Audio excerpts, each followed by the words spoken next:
No plastic packaging. It's a growing trend at grocery stores worldwide. We'll take a look.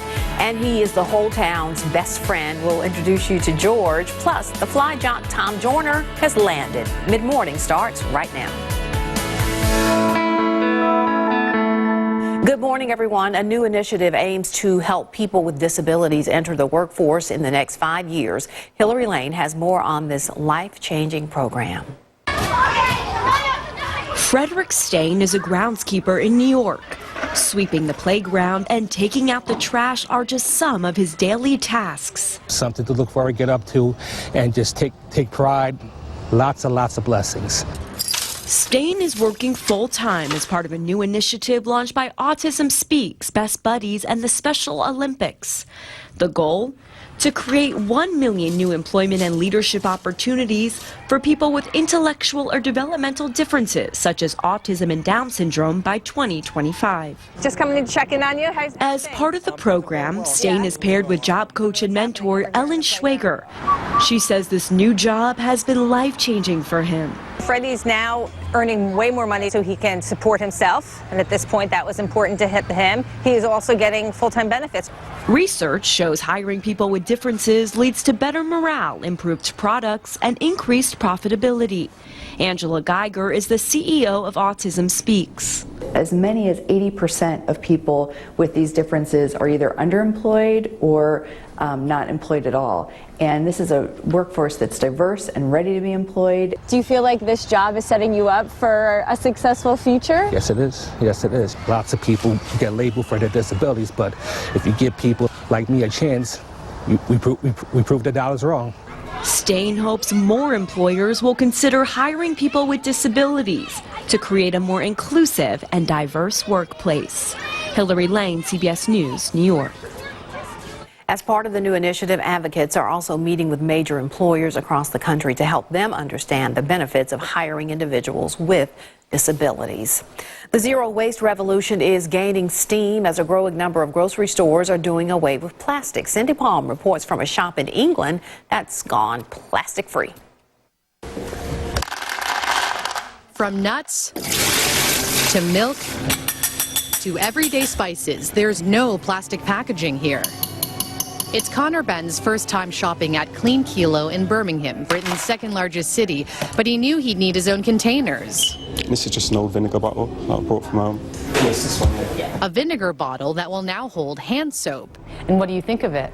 It's great, to be honest, yeah. I think it's the way forward for shops. Mom and daughter, Kate and Olivia North, traveled 30 minutes to get here. We're making a concerted effort to kind of cut down on packaging and plastic specifically, but any kind of packaging really. Jeanette Wong opened the Zero Waste store last year after she and her partner raised $26,000 online through crowdfunding. The more of these shops that there are, the bigger impact on reducing plastic pollution that we have. I noticed that your ice cream containers are reusable. Yeah, so as with all our local suppliers, we always try to ask them to reuse containers.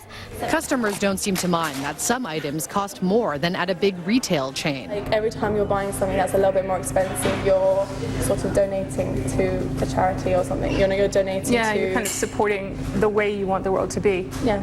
Or do you think you'll come back? Definitely, yeah, 100%. The plastic-free concept is catching on quickly. Clean Kilo just opened its second store in the city. Cindy Palm, CBS News, Birmingham, England. When we come back, the story of a very good boy. Mid-Morning, we'll be right back. All right, we're back, everyone. They say every dog has its day. Dogs like Lassie and Benji. There's Rin Tin Tin and Toto from The Wizard of Oz. There's Disney's Tramp and even Beethoven. But as WCBI's Cash Matlock found out, in Eupora, every day is a good day to be a dog. On Mondays, you might see George at Neighbors Home Center in Eupora. Right, George. Right. On Tuesdays, he can usually be spotted at Dab's Pharmacy. George. Come on, George. And on Wednesdays, George can be found enjoying a hot biscuit from Mama Gwen's. Come on, George. Come on, baby. Go get your biscuit to go with your country ham. There you go. There you go. There you go. Now he's ready to go. But no matter where this 4-year-old pup goes, he doesn't meet a stranger. He comes here very often, and you see him roam around town. There's a Facebook group called Where's George? We keep up with him. If you see him, you take a picture of him, post where he was, what he was doing. Janet Sweatman just opened her restaurant 4 months ago. She says George was one of her first customers. Pretty quickly after we opened up, George found the back door and he knows where the biscuits are. As it turns out, man's best friend has a lot of friends.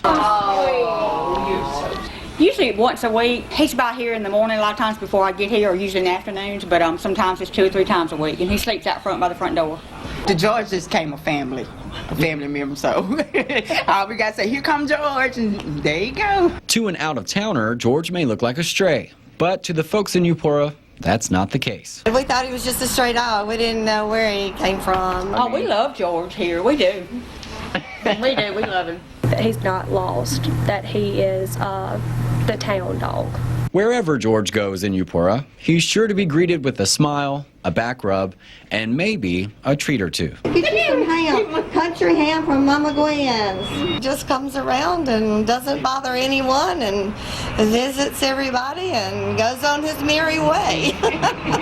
He just brings joy. That's it. Just like joy. He brings so much joy. And one thing is for certain, George isn't lost. He's just visiting. And that was our Cash Matlock reporting. Now, George's owners, Gail and Earl Baker, say that he showed up in their yard back in 2017 and their life has not been the same. George is a Great Pyrenees and Lab mix. And by the way, you can follow George if you want on Facebook. Just go to Where's George on Facebook. All right, an Oregon teenager volunteering at an animal shelter got the surprise of a lifetime. She found her childhood cat who had been missing for years. Alex Hastenbag has this heartwarming story. It was on her second day volunteering at Saving Grace Pet Adoption Center in Roseburg that 15-year-old Hannah Roundtree saw a familiar face in the catio. I pulled up and I was like, is that my cat? Like, it literally looks so much like Spunky. Spunky, Hannah's childhood cat, ran away while his family was on a trip over 3 years ago. He was like my first cat and the first thing that I bonded with as a child. It was just really hard and, I cried a lot. Hannah and her family spent months looking for Spunky. That's when I was kind of like, I think maybe he passed away or someone took him like far away. So it was certainly a surprise to see her old friend so many years later. Good boy. That's how I got him. It was just fate, I feel like. But the question remains, where were you for those 3 years?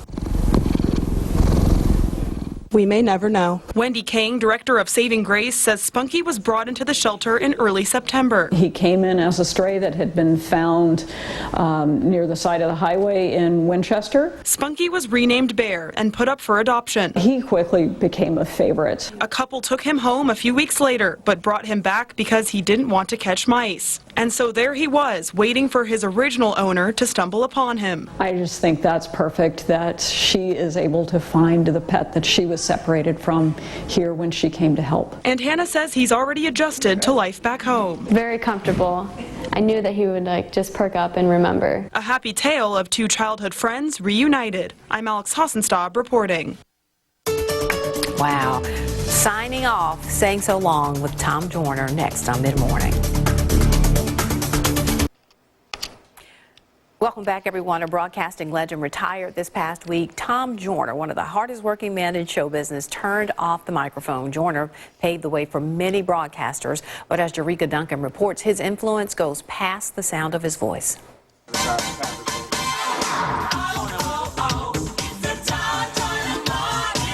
Now it's time for the celebrities. Tom Joyner keeps his listeners laughing and learning. Barbara Hillary, the first black woman to stand on both the North and South poles. Our thing has always been to empower people, but to empower, we have to first entertain.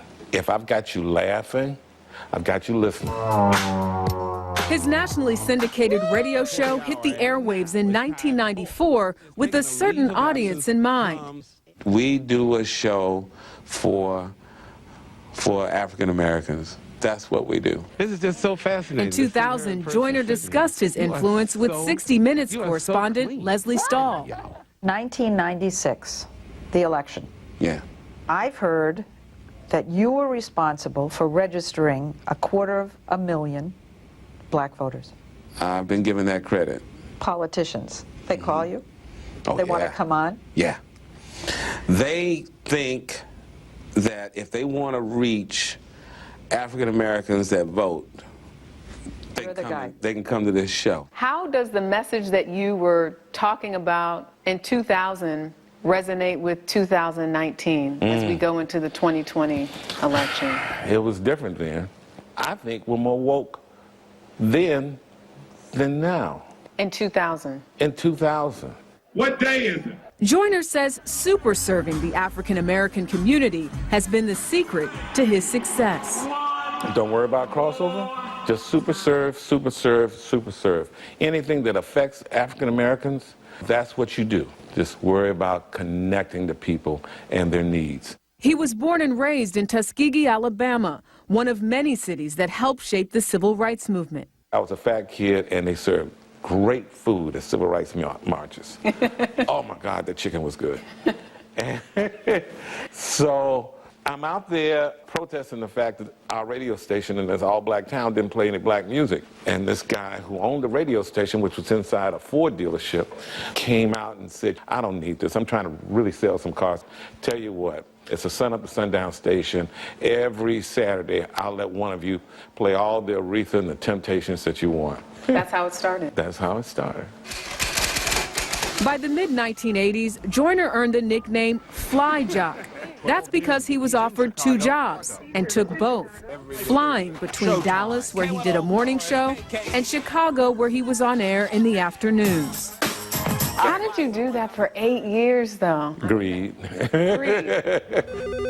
Celebrities, including Oprah Winfrey, have been calling in to congratulate Joyner on his retirement. Congratulations. I mean, the world's not going to be the same without you two. Sybil Wilkes co-hosts the show with Joyner from Dallas. The Tom Joyner Morning Show has been a lifeline for a lot of people who are going through their day-to-day, but it has empowered them. It's entertained. Entertainment and empowerment have paid off. At his peak, Joyner says he was making $14 million a year. But it got to the point where they would, all right, you're going to cut your salary in half, okay. And then in half, okay. And then in half 2 years ago, because my salary was based on my results. And not only was I losing affiliates, but radio industry as a whole was losing traction. If you had been offered more money, would you have stayed longer? Heck yeah. Shoot, my goal was to die on the radio, have my funeral on the radio. What's the next chapter? I'm just going to be concentrating on raising money and putting it in the hands of college students to help their tuition at historically black colleges. That's my goal. All after 12 noon. So you won't be waking up till after the noon hour. That's right. I'm not going to bed at 3 o'clock in the morning. Oh, well, excuse me. Joyner's advice to his successor, Ricky Smiley: continue to super serve the African American community and give back. Jerika Duncan, CBS News, New York.